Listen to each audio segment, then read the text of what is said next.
Okay, so we'll do another 10 at the end. In keeping with the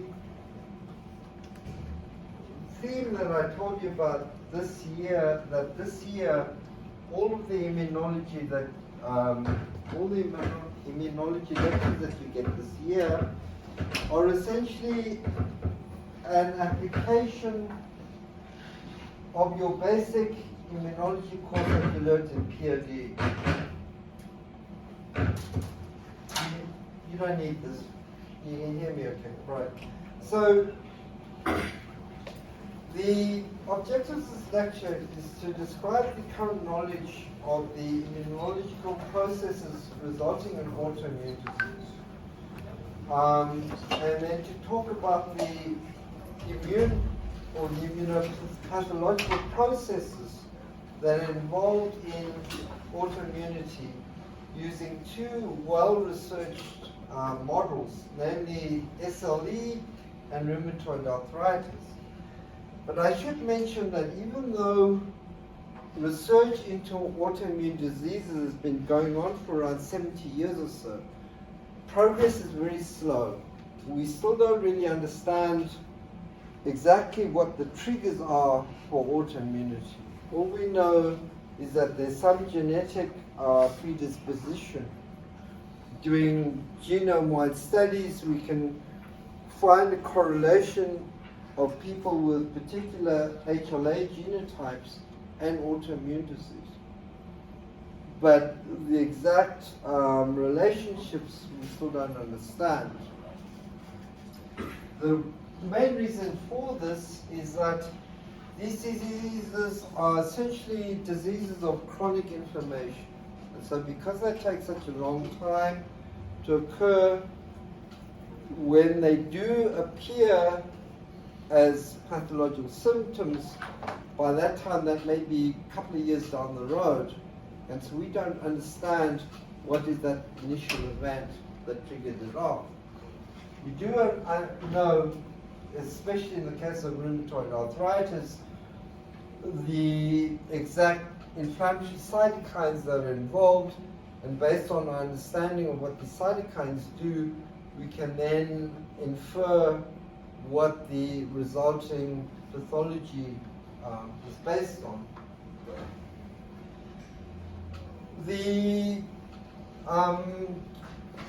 Again, going back to the fact that you need to draw on your past knowledge of basic immunology, the topics covered in this theme of autoimmunity relates to the one lecture that I talked about in the POD block with regard to central tolerance.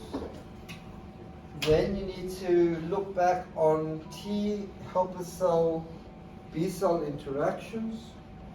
And then the third is with regard to hypersensitivity responses, particularly type 2, 3, and 4. With regard to tolerance, if you remember, I said that during thymic education, the developing T cells that pass through during thymic education get exposed to self-MHC molecules, right? And those T cells which bind too strongly to self-MHC and get too much of a signal are killed off. This is the basis of what we call central tolerance, which we also regard as clonal deletion. The system deletes all the cells which are potentially autoreactive. What I didn't tell you was that that central tolerance isn't 100% perfect. That the naive T cells that emerge from this process of selection, some of them are still potentially reactive against self-antigen, even though it's not as strong. And so there is the possibility of these T cells which emerge from the thymus that can react to self-tissue in the periphery. And so this is where the other type of tolerance, central tolerance and peripheral tolerance comes in. And peripheral tolerance can take either of four forms. One is through the action of these regulatory T cells, which produce IL-10 and TGF-beta, which are largely immunosuppressive. The other is through this process known as allergy. If you remember, for a naive T cell to be effectively stimulated to become an effector T cell, it needs to see antigen or the antigenic peptide presented on a professional antigen presenting cell. And for that stimulation of that naive T cell into an effector T cell, it needs to get three signals. The one is it needs to see antigen on MHC presented by the dendritic cell, the macrophage of the B cell. The other is that it needs co-stimulation. It needs to see via CD28 on the T cell, it needs to see B7 on the antigen presenting cell. That's the second signal. And the third is that it needs cytokine stimulation given by the antigen presenting cell in the form of interferon gamma or whatever to that T cell so that it becomes a fully activated effector T cell. Now, if that antigen presenting cell isn't properly stimulated, so it only presents antigen on MHC but no B7, when that naive T cell, even though it's specific for the antigen on MHC, it's not getting CD28 stimulation because there's no B7 on the antigen presenting cell. So it's only getting one signal, namely antigen MHC T cell receptor. And because of that weak signal, that T cell becomes what we call anergic. It becomes non-responsive to any further antigen that it sees on MHC because it didn't become fully stimulated. The third mechanism for peripheral tolerance is what we call clonal exhaustion. So if this naive T cell gets the full stimulation, MHC, peptide, CD28B7, and cytokines, but it gets too strong a signal, that T cell gets burnt out, and so it becomes also non-responsive. That's what we call clonal exhaustion. Then the fourth mechanism is what's known as immune privilege. There's certain anatomical sites in the body where either through physical barriers of thick collagen layers or in terms of blood circulation not being fully supplied to these sites, these particular tissues aren't exposed to immune cells. And these immune privileged sites include the retina of the eye, the brain, because of the blood-brain barrier, the testis, and the fetus, the umbilical cord.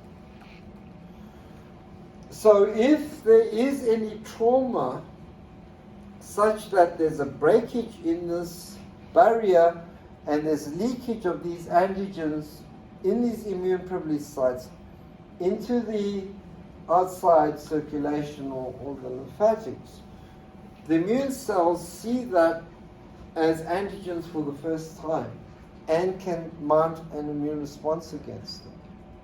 This is why people who like boxers or sport or rugby players, if they get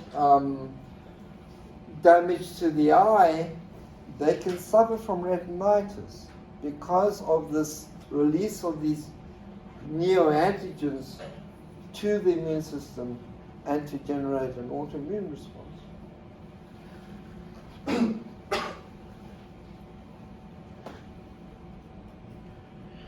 So we define autoimmune diseases as either of two types. One is systemic, such as in the case of SLE, where the immune reactivity can affect multiple organs because the autoantigens presumably circulate through the body. The other is where the autoimmunity is organ-specific, as in the case of type 1 diabetes, where you have an autoimmune reaction against the pancreatic cells. Now, as I said, autoimmunity is predominantly a chronic inflammatory state. And in this long period of chronic inflammation, there are two major events which happen which aggravate the disease, makes the disease worse. The one is this process called antigen sequestration, and the other is epitope spreading.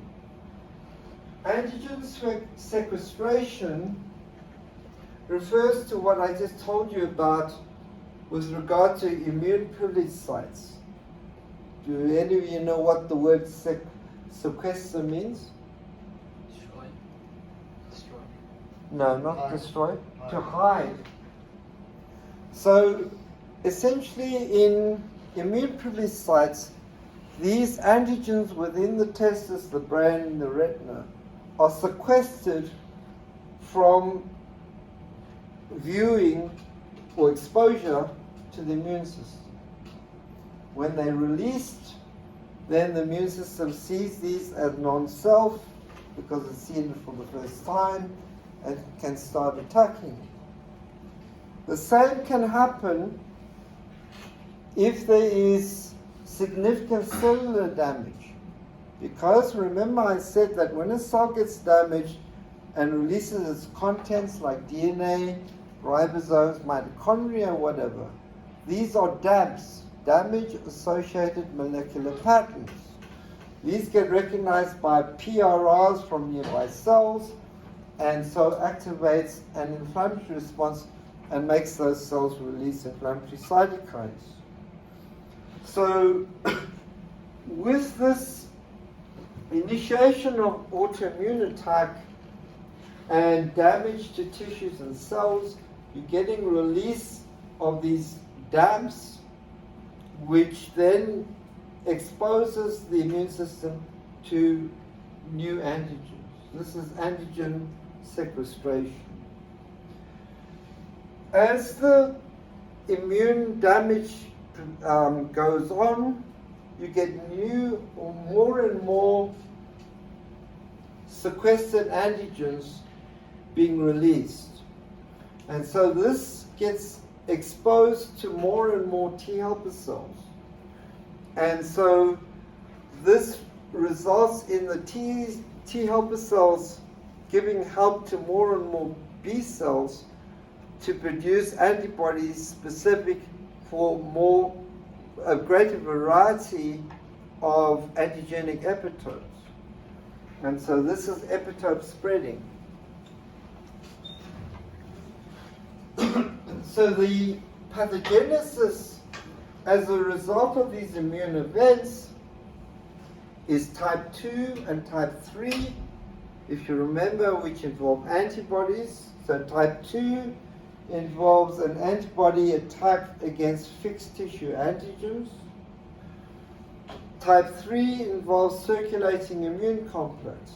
So you got antibodies, autoantibodies bound to these autoantigens, circulating through the bloodstream or the lymphatics, and if they pass through narrow capillaries, they can block those capillaries because they they're insoluble complexes, or if they get deposited onto the endothelium, they can activate complement and cause damage to the blood vessels. And so the development of autoimmunity, as I said, we don't fully understand, but we know that there's a big genetic component where certain people are more predisposed to developing autoimmune disease, and environment.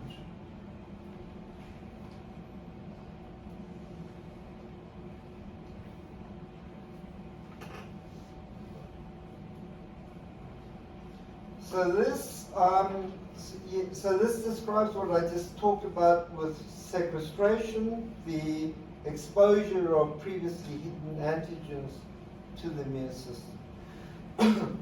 This refers to epitope spreading. So here you have an autoreactive B cell with a B cell receptor specific for one particular antigenic epitope in this damaged cell. That B cell, remember, B cells are also professional antigen presenting cells. So they can take antigens, process them, and present them on class 2 MHC. They do that, they can then present new antigens to T helper cells, which can then provide help to other B cells specific for these other different antigens. So you get more and more autoantibodies with more and more specificities.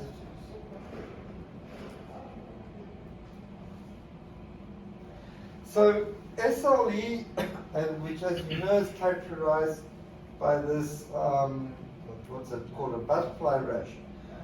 The antigenic complex, which is the source of the antigen in SLE, is the nucleosome.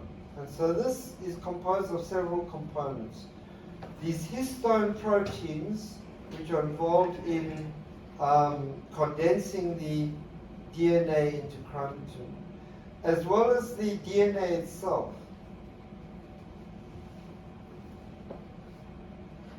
And so the immunopathology in SLE is one of the components is type 3 hypersensitivity, which, as I said, involves circulating antibody-antigen complexes, as well as C3b or C4b bound to the antigen. And these, as well as antibodies C3b and C4b, if you remember, can also act as opsonins and to promote phagocytosis and antigen presentation. The antigens are all of these that comprise the nucleosome, namely the nucleus of the cell itself, DNA within the nucleus, ribonucleoproteins, histones, and the nucleolus. Circulating immune complexes, which can block up fine capillaries, can result in glomerulonephritis, arthritis, and vasculitis.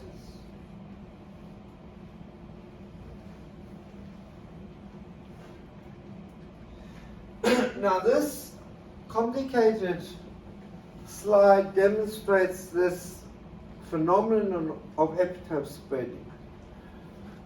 The first panel looks at antigenic or immune stimulation from the viewpoint of a T helper cell, and the second panel looks at it from the viewpoint of a B cell acting in its role as a professional antigen presenting cell, right?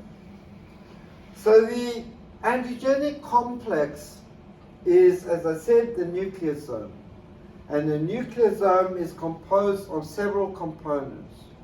In this diagram, we have this histone protein H1, and we have the DNA.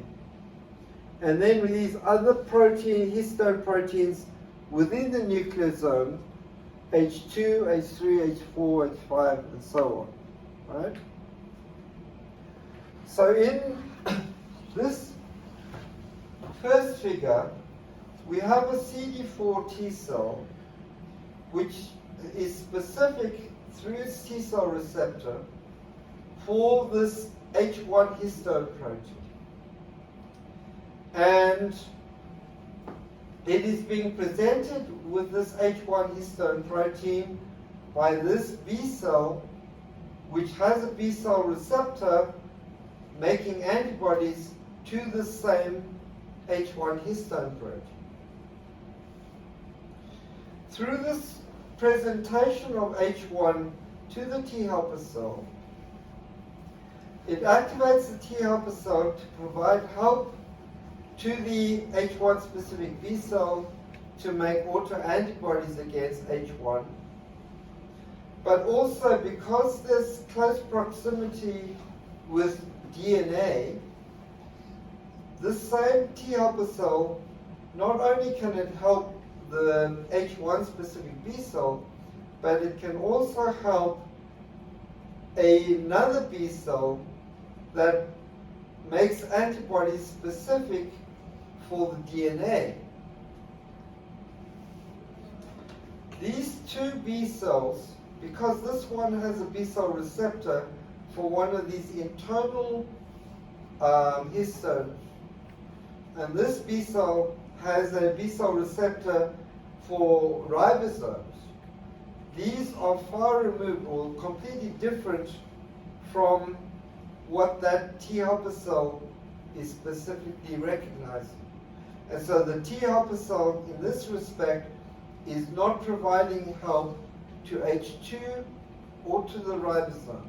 So you don't get any autoantibodies against these components, only against H1 and DNA.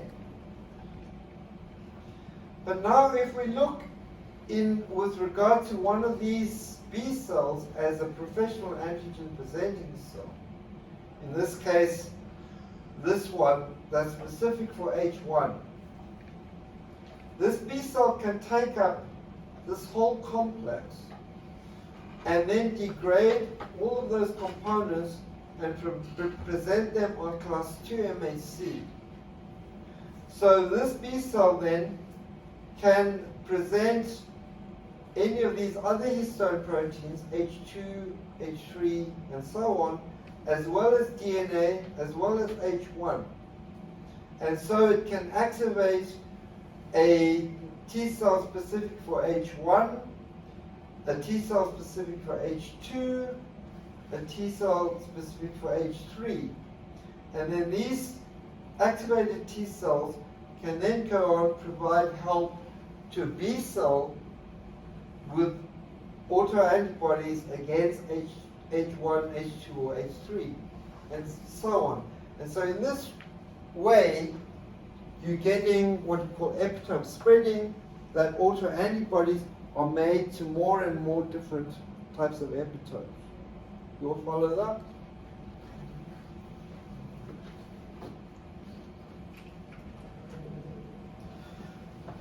So, as I said, the early event in SLE involves physical damage to cells, commonly thought of being exposure to sunlight, where the high energy UV radiation damages cells, releasing intracellular damps.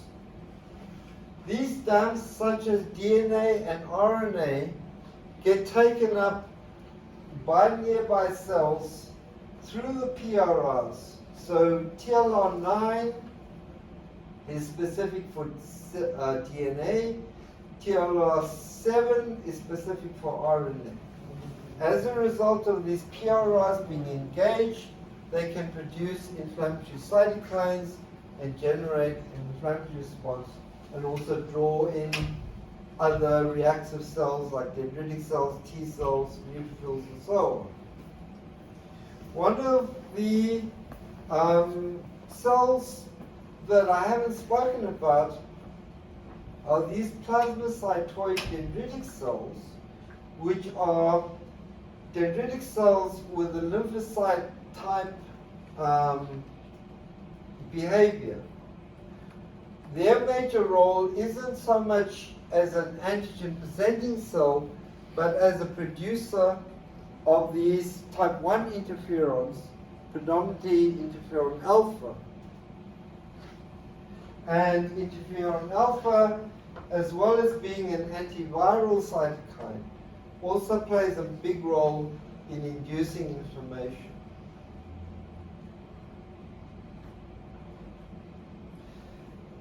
And in this inflammatory process, Th1 cells in SLE play a predominant role, and because Th1 cells, as well as activating macrophages, they also activate B cells in producing IgG and other complement activating antibodies.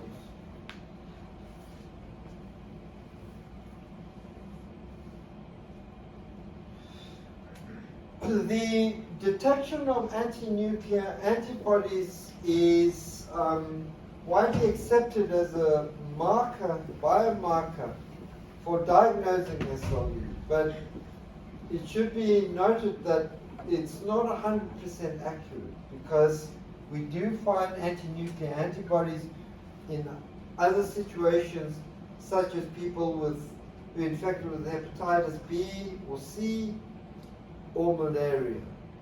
So it can give false positives.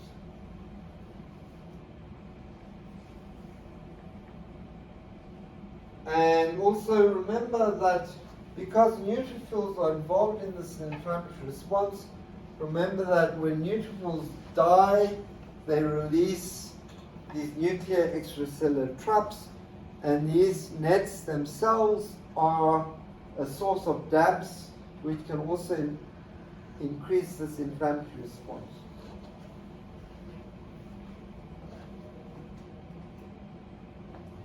Don't worry about this slide, but this is just to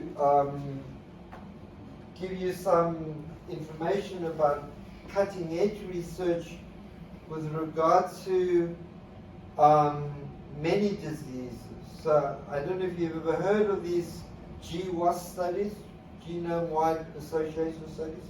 So this is basically a collaboration between epidemiologists, clinicians, and geneticists, where what they do is they gather cohorts around the world of people with particular diseases. So in this case, autoimmune diseases like SLE. They gather as detailed information in regards to the clinical history of these patients, family history, and so on, and they do extensive sequencing of their genomes, looking for single point mutations or whatever alleles these people have. And so they generate huge amounts of data, and they generate plots like this, where they can then, through really elaborate statistics, try to find some correlation between the genotypes of these people and their diseases. And so in this example here, looking at SLE, what you can find is that the highest correlation is associated with MAC class 2. And this is why it's accepted that HLA-DR is a strong linkage or strong predisposition to autoimmune disease. The other associations you find, many of these are immune related, such as these TNF receptor family, STAT4, which is a signal transduction factor for many cytokine receptors, CD28, CTLA4, the co-stimulatory molecule for T cells. Another TNF-alpha receptor, a chemokine ligand, interleukin-2, which is a T cell growth factor, and CD40. So through these studies and through these linkages, they then provide new ideas for immunologists to pursue in terms of mouse models or whatever, of trying to find the exact mechanisms between these aspects of the immune system and autoimmune disease.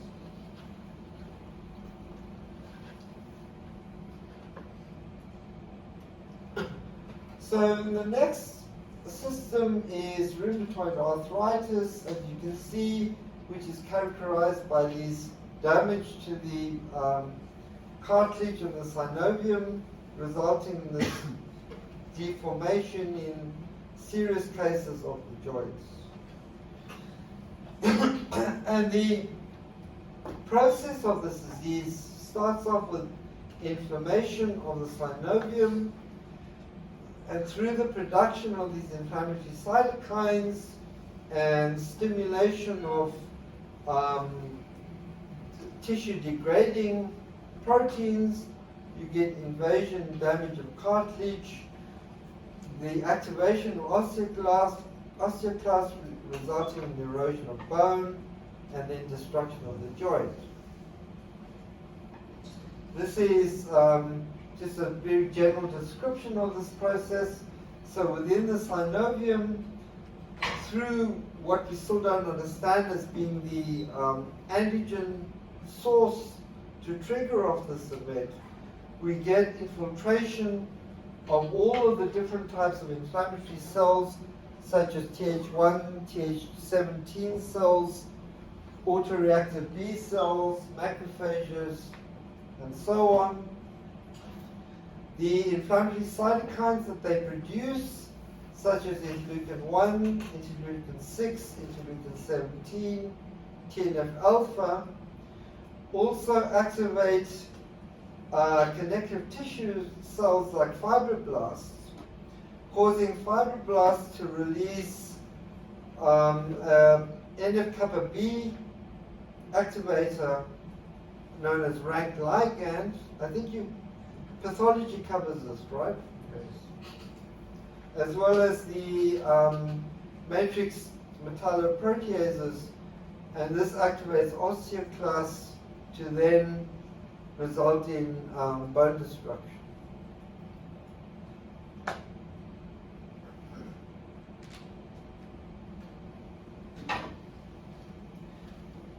The rheumatoid arthritis is now accepted to be two major driving forces behind the disease. The one is antibody mediated, and the autoantibodies are either directed against these citrullinated modified proteins, which again I think you've been taught about. Yes. Yeah. The other is against rheumatoid factor, which is the FC region of antibodies.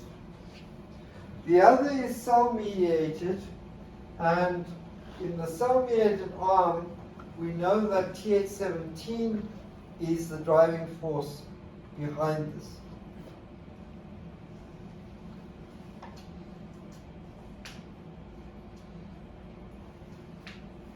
So I guess you know that these citrullinated antibodies are generated as a result of this enzyme peptidyl arginine deaminase, which converts arginine into this modified amino acid. Any proteins containing this modified amino acid can then generate a neoepitope on HLA-DR, because these modified amino acids then create different slots within the HLA-DR peptide binding region. So they can then be exposed to novel T cells recognizing these.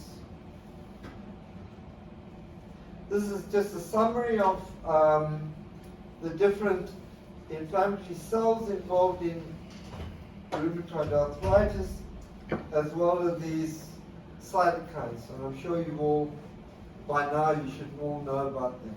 All right? Okay, that's it.